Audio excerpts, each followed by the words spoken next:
Hai semua, hari ini kita nak kupas satu rahsia kawalan kewangan dan ia bukan macam yang anda sangka. Lupakanlah formula-formula yang rumit. Kuncinya sebenarnya ada dalam diri kita sendiri. Jom kita bongkar sama-sama. Okey, untuk faham semua ni, kita kena mulakan dengan asasnya dulu. Ayat ini menjelaskan yang keinginan atau nafsu untuk ada benda-benda best macam harta, keluarga, semua tu adalah fitrah. Ia sebahagian daripada siapa kita sebagai manusia. Bukan satu kelemahan ya, tapi memang dah built-in dalam diri kita. Jadi sebelum kita sentuh bab duit, penting untuk kita faham dulu apa enjin yang gerakkan semua perbelanjaan kita ni.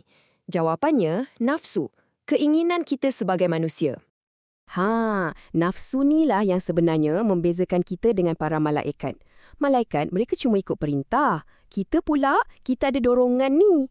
Dan jangan salah faham, nafsu ni bukan benda jahat. Sebaliknya, inilah enjin yang membina tamadun. Dialah yang pacu ekonomi, dorong kita untuk cipta benda baru. Tanpa keinginan ni, takkan ada kemajuan. Jadi, poin utamanya kat sini, masalah kewangan tu bukan sebab kita ada keinginan. Masalahnya timbul bila keinginan tu kita biar liar tanpa kawalan. Kuncinya bukan untuk hapuskan nafsu tu, mustahil. Tapi untuk belajar cara nak salurkan ia ke arah yang betul. Okey, sekarang jom kita tengok satu contoh yang sangat realistik. Satu situasi yang tunjukkan kenapa gaji besar tak semestinya bermakna kita kaya. Saya nak tanya anda satu soalan. Cuba tengok dua individu ni, individu A dan individu B. Siapa yang anda rasa lebih kaya? Fikirkan sekejap. Baiklah, jom kita bedah siasat.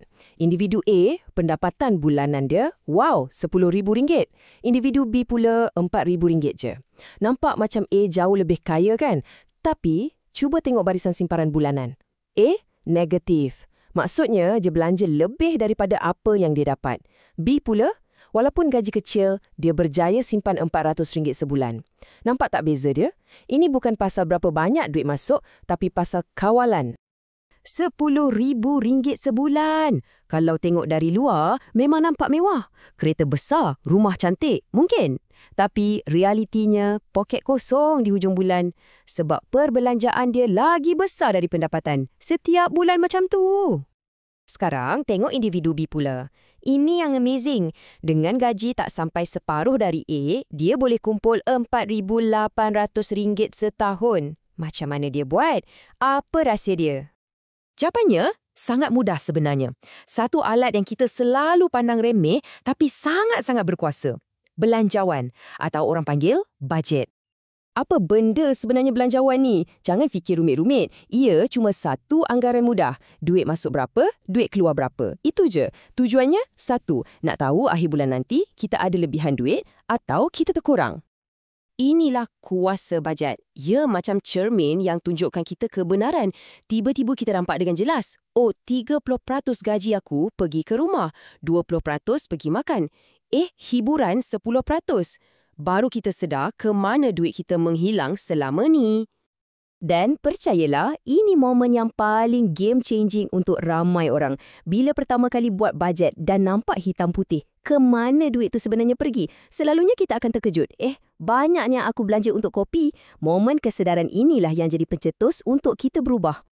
Okey, tapi jangan salah faham. Buat bajet tu bukan matlamat akhir. Ia cuma alat. Macam roda latihan pada basikal budak-budak tu. Tujuannya untuk kita capai sesuatu yang lebih penting. Matlamat kita bukanlah untuk catat setiap sen sampai bila-bila. Penatlah macam tu. Matlamatnya adalah untuk guna bajet tu sebagai latihan. Latih, sampai tabiat berbelanja dengan sedar tu jadi automatik.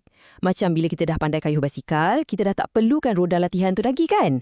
Macam itulah. Sekarang, jom kita zoom out sikit. Kita tengok gambaran yang lebih besar. Sebenarnya, bila kita dah kuasai tabiat belanja ni, ia barulah langkah pertama. Langkah paling asas dalam satu perjalanan pengurusan kekayaan yang lengkap. Cuba tengok 5 dimensi ni. Penciptaan, pengumpulan, perlindungan, pengagihan dan penyucian harta. Nampak macam kompleks kan? Tapi nampak tak? Bajet yang kita buat tu, yang nampak remeh tu, adalah tapak untuk semua ni. Semuanya bermula dengan satu benda. Kawal duit keluar masuk. Jadi, saya nak anda ingat benda ni. Matlamat kita bukan bajet tu sendiri. Matlamat kita ialah tabiat yang terbentuk. Alat tu kita boleh buang nanti, tapi tabiat berbelanja dengan bijak tu, itulah yang akan bina kekayaan kita sampai bila-bila. Dan sebagai penutup, saya nak tinggalkan anda dengan satu soalan yang sangat praktikal. Satu soalan yang anda boleh mula guna hari ini. Sebelum beli apa-apa, tak kisahlah benda kecil atau besar, berhenti sekejap, tarik nafas dan tanya diri sendiri, aku betul-betul perlukan benda ni ke? Jawapan yang jujur untuk soalan ni, itulah yang akan bagi anda kuasa untuk kawal nafsu dan kewangan anda semula.